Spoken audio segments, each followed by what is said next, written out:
This channel does not promote any violent, harmful, or illegal activities. All content provided by this channel is meant for an educational purpose only.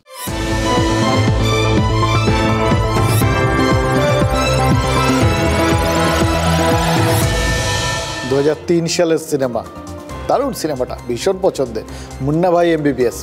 আজ কিন্তু এই দৃশ্যটার কথা এমনি এমনি মনে পড়েনি, একটা কারণ আছে, সেই জন্যই মনে পড়ে গেল।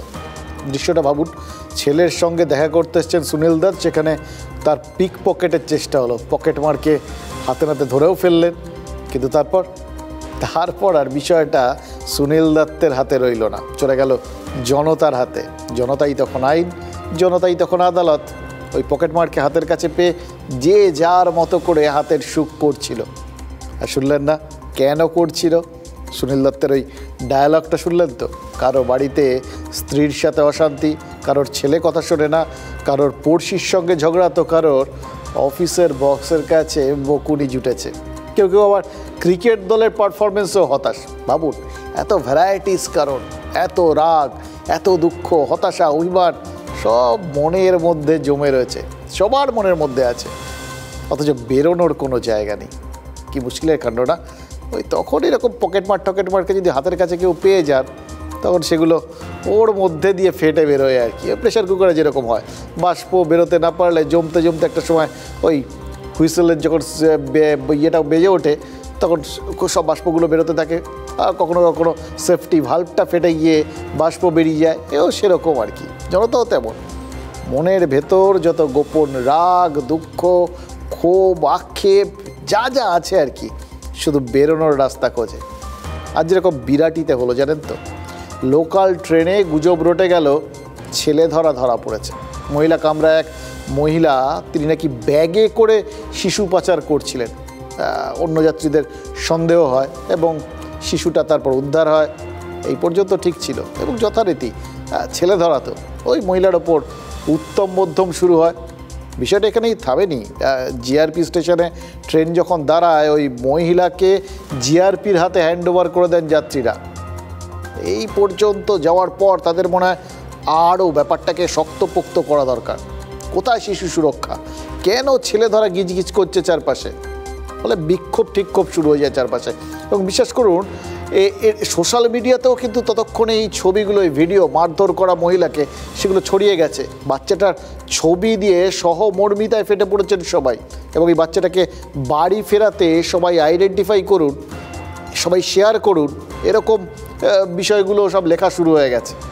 সোশ্যাল মিডিয়ায় শেয়ার হওয়াটাও খুব ইন্টারেস্টিং জানেন তো। যত বেশি শেয়ার কারো আবার মনের মধ্যে থাকে, যে তত বেশি ওই অনেক সময় টাকা পয়সাও পাওয়া যায় আর কি। তো যাই হোক, এমন জায়গায় গোটা বিষয়টা যায়, বিক্ষোভ হঠাৎ এক সময় লাঠিচার্জ করতে বাধ্য হয় জিআরপি। এবার তাতে তো আবার নতুন অ্যাঙ্গেল বেরিয়ে গেল। এবার রেল পুলিশ, তারা কেন লাঠি চালাবে, কেন লাঠি চালিয়েছে, এই অভিযোগে বেশ কিছুক্ষণ রেল অবরোধ পর্যন্ত হয়ে গেল। মজাটা কি জানেন? শেষ পর্যন্ত কি জানা গেল জানেন? জানা গেল ছেলে ধরা কিচ্ছু নয়। ওই মহিলা যিনি ওরকম মার খেলেন, তিনি আসলে শিশুটির মা।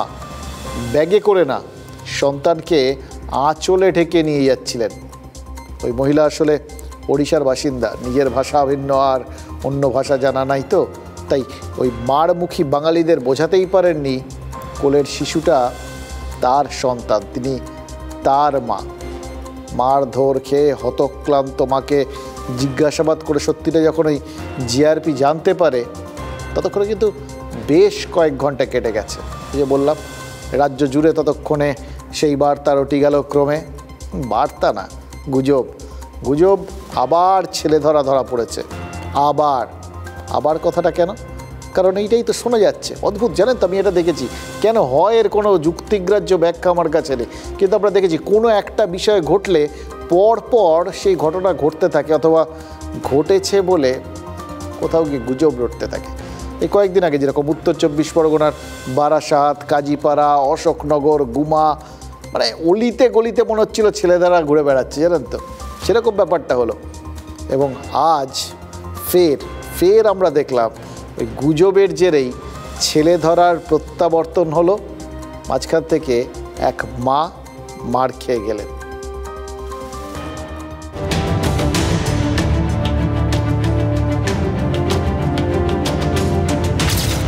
আলোর গতিবেগ কত? সেকেন্ডে 3 লক্ষ কিলোমিটার। গুজবের গতিবেগ কত? শুরুটা হয়েছিল বারাসাত থেকে, তারপর একে একে অশোকনগর, খড়দা, বনগাঁ, মেমারি, বিরাটি। গুজবের গতি থামছে না কিছুতেই। কেন? কান নিয়ে গেল চিলে, কানে হাত না দিয়ে চিলের পেছনে ছুটছে একদল জনতা। কেন? বিরাটির ঘটনা ফের একবার কানে আঙুল দিয়ে চোখে আঙুল দিয়ে দেখিয়ে দিল গুজবের পরিণামটা কত ভয়ানক। বিরাটি পর্বের শুরুটা এভাবেই। ভিড়ে ঠাসা ট্রেনের ভেতর ছোট্ট বাচ্চাটাকে উদ্ধারে ঝাঁপিয়ে পড়লেন একদল সহনাগরিক। কার থেকে উদ্ধার, কেন উদ্ধার বোঝার অত সময় নেই। ব্যাগের মধ্যে নাকি শিশু সন্তান রয়েছে, আর মহিলা থতমত খেয়ে গেছেন। ব্যাস, এইটুকুই যথেষ্ট। মহিলাকে শিশু চোর আর নিজেদের উদ্ধারকারী প্রমাণে মরিয়া হয়ে ওঠেন সবাই। মহিলাকে মারধর, ট্রেন অবরোধ, পুলিশের লাঠিচার্জ সব হলো।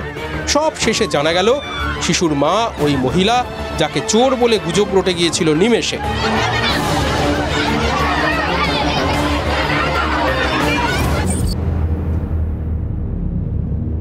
একটু মনে করিয়ে দিই, গুজব, বারাসাতে শিশু চুরি ও খুন, পরিণাম তীব্র আতঙ্ক, বিশৃঙ্খলা। ঘটনা, জেঠুই খুন করে গুজব ছড়িয়েছিল। গুজব, বনগাঁ 9 নম্বর ওয়ার্ডে ছেলে ধরা ঘুরছে, পরিণাম ভবঘুরে যুবককে গণপ্রহার করা হয়। ঘটনা, আক্রান্ত যুবক মানসিক ভারসাম্যহীন। গুজব, মেমারিতে মেলা চলাকালীন এক শিশু চুরির গুজব ছড়ায়, পরিণাম খোকন রায় নামে এক যুবককে বেধড়ক মারধর করা হয়। ঘটনা, ঘরের মধ্যেই শিশুটিকে পাওয়া গিয়েছিল। গুজব, অশোকনগরে ঘুরছে তরুণী শিশু চোর, এই গুজব রটে যেতে বেশি সময় নেয়নি, সেখানেও পরিণাম একই, তরুণীকে মারধর করা হয়, উদ্ধারে যেতে হয় পুলিশকে। ঘটনা কি ছিল? কোনো শিশু চুরির ঘটনা হয়নি এলাকায়। গাইঘাটাতেও তাই, বাজারে ঘুরছে ছেলে ধরাই গুজব রটেছিল, এক যুবককে আটকে রেখে বেধড়ক মারধর করা হয়েছিল। শিশু নিখোঁজের কোনো ঘটনা গাইঘাটা এলাকায় ঘটেনি।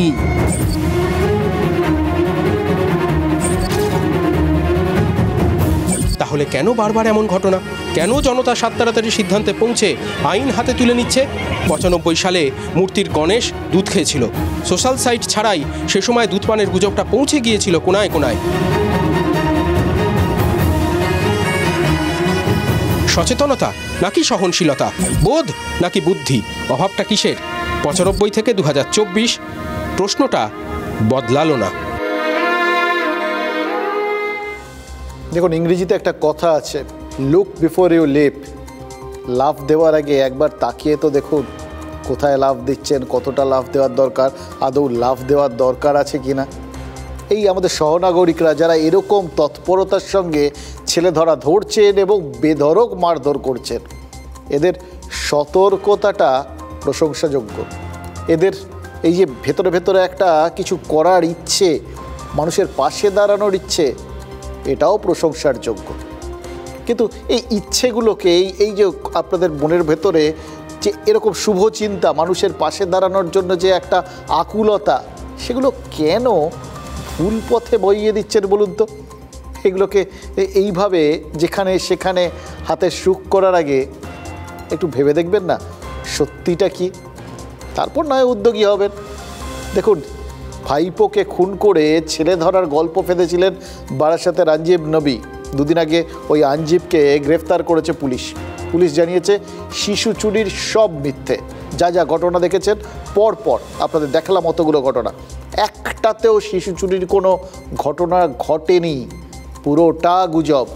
তারপরেও এগুলো কিন্তু আমরা দেখিয়েছি, আপনারা সবাই জানেন, কিন্তু তারপরেও আজ ওই বিরাটিতে সন্তান কোলে মাকে দেখে কেন ছেলে ধরা সন্দেহ করলেন ট্রেন যাত্রীরা? এর কারণ একটাই, মানুষের ধারণা, পাবলিক পারসেপশন। ওই কান নিয়ে গেল চিলে শুনলেই কানে হাত না দিয়ে চিলের পেছনে ছোটাটা আমাদের চিরকালীন অভ্যেস। এই অভ্যেসগুলো কিন্তু এমনি এমনি হয় না, তার থেকেও আর একটা বড় দুটো কারণ আছে জানেন তো। এই যে এখন যে ঘটনাগুলো ঘটছে না, তার পেছনে আরও দুটো বড় কারণ আছে। একটা হলো অনিশ্চয়তা, আরেকটা হলো অসহিষ্ণুতা। আমরা সবাই বোধহয় অসহিষ্ণুতায় ভুগছি জানেন তো। এবং সব থেকে বড় কথা, তার শুরুটা ওই অনিশ্চয়তা থেকে।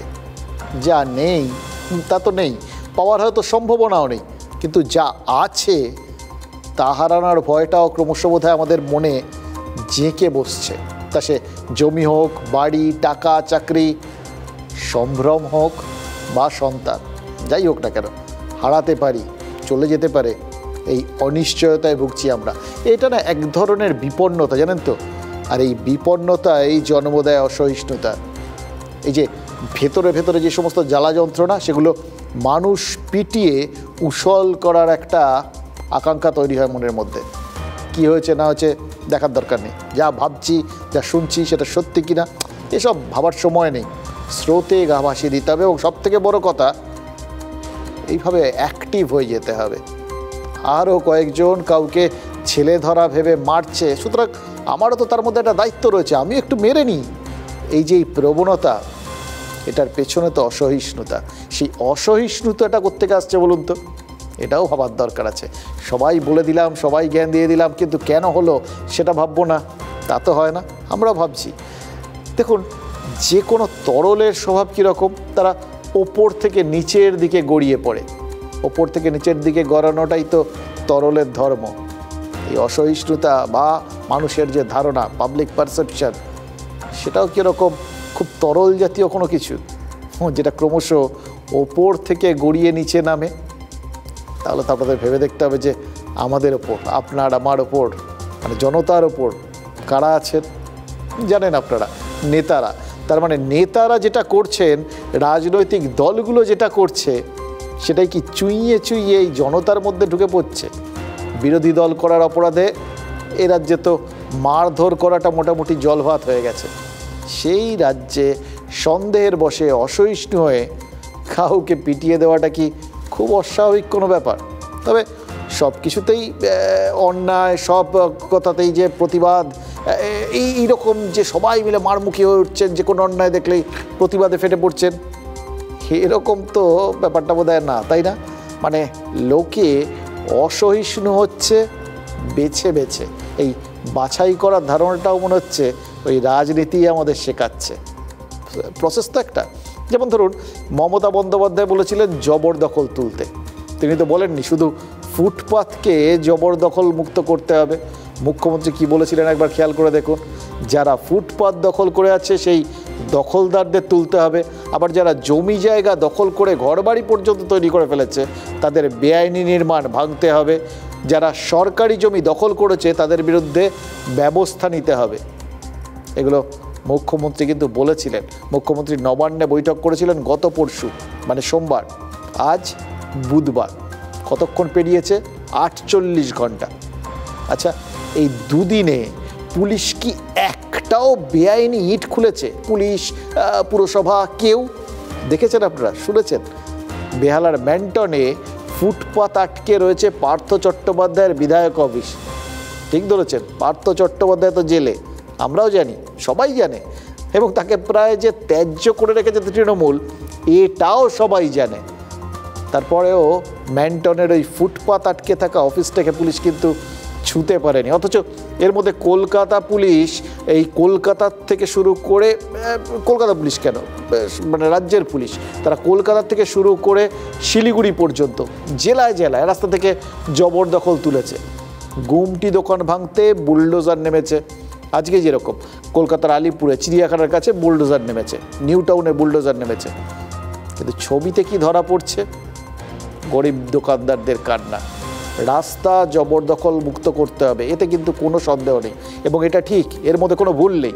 কেউ অন্যায়ভাবে রাস্তা যদি দখল করে রাখেন, তারা জবরদখলকারী, এবং সেই দখল সরাতে হবে, এতেও কোনো অন্যায় নেই। কিন্তু তারপরেও প্রশ্ন উঠছে পুলিশ প্রশাসনের কাজে। দখলদার বলতে কি শুধু ওই দোকানদাররা, ওই গরিব মানুষগুলো? তারা যদি সরকারি জায়গা বেআইনিভাবে দখল করেন, তাহলে তারা যেমন অপরাধী, অপরাধী তারা, কিন্তু যারা এতদিন ওই সরকারি জায়গায় রাস্তা টাস্তা আটকে তাদের বসালেন এবং বিনিময়ে কিছু টাকা পয়সা হয়তো পকেটে পুরলেন, তারাও তো সমান অপরাধী। তারা কেন ছাড় পাবেন? রবীন্দ্রনাথ তো সে কবেই লিখে গেছেন। ভাবি কি করে লিখলেন ভদ্রলোক, এতদিন আগের থেকে সব দেখতে পেয়েছেন। অন্যায় যে করে আর অন্যায় যে সহে, তব ঘৃণা তারে যেন তৃণ সমদহে। আচ্ছা, রবীন্দ্রনাথের কথা ছেড়ে দিন, মুখ্যমন্ত্রীর কথা তো শুনবেন। মুখ্যমন্ত্রী কি বলেছিলেন, কাদের বিরুদ্ধে বলেছিলেন, সব ভুলে গেলেন এত তাড়াতাড়ি, জাস্ট 48 ঘন্টার মধ্যে।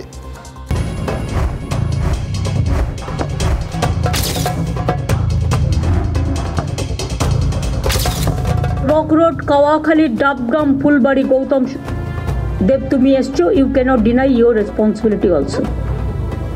তদন্ত এগোচ্ছে, যে যে করেছে অ্যারেস্ট করে নেবে। আমি কোনো কাউকে ক্ষমা করব না, আর সব জমিও রেস্টোর করবে। এ নয় যে পাকা বাড়ি করে দিল বলে তাকে ছেড়ে দিতে হবে, নো। আর অরূপ, গৌতম, তোমরা যারা এখানে আছো, নন্দিতা তুমিও বাদ নাও, বালির এমএলএও আছে, কিন্তু তোমাদের আমি বারবার বলবো, don't interfere in the business of development.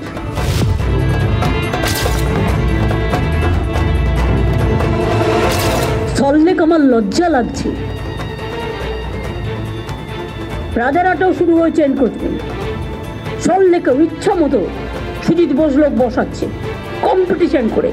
কেন কেন বাইরের লোক বসবে? একদম পুরো এআরডি অফিসের সামনে সব এনক্রোচমেন্ট হয়ে গেছে। একটা করে তিপ্পল লাগাচ্ছে, একটা করে বসে হচ্ছে, একটা করে তিপ্পল লাগাচ্ছে, একটা করে বসে হচ্ছে। কেন? ওয়াই?